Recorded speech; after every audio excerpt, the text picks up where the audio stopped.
Welcome back mga katambalan, mga hot topic and issue. Pag-usapan natin, Vic Soto na overwhelmed sa pagpapakilala ng kanyang anak na si Vico Soto sa kampanya. Kahapon nga ay umpisa na ng pangangampanya ng mga local government at iba-ibang mga kandidato na nga ang nangampanya sa kani-kanilang distrito. Kasama naman ni Vico Soto sa pangangampanya ang kanyang grupo at ang kanyang amang si Vic Soto. Matatandaan nga na tinalo ni Vico Soto ang mga Eusebio at si Iyo Carucho sa pagka-mayor ng Pasig.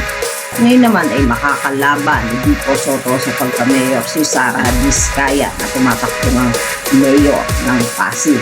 Kahapon nga sa talumpati ni Vic Soto sa pangangampanya sa Pasig nang ipakilala nga niya ang kanyang anak na si Vico Soto. Nabanggit nga nitong si Vic Soto ang katagang ang susunod na presidente ng Pilipinas. Kaya naman umani ng samut-saring opinyon sa mga netizen ang nabitawang salita nga ni Vic Soto sa pangangampanya.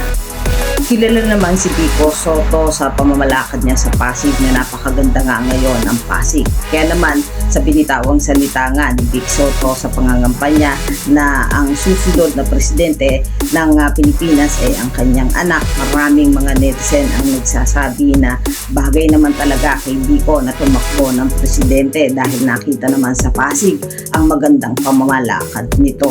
Sinabi naman ni Vico Soto nang tanungin nga siya sa interview patungkol sa sinabi nga ng kanyang ama na siya ang susunod na presidente ng Pilipinas. Sinabi nga ni Vico na huwag nang pansinin ang kanyang ama at na-carried away lang ito sa binitawang salita nga nito sa pangangampanya.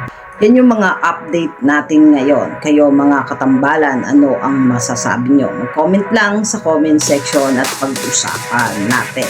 Yan ang mga hot topic and issue dito lamang sa Tambalang GK.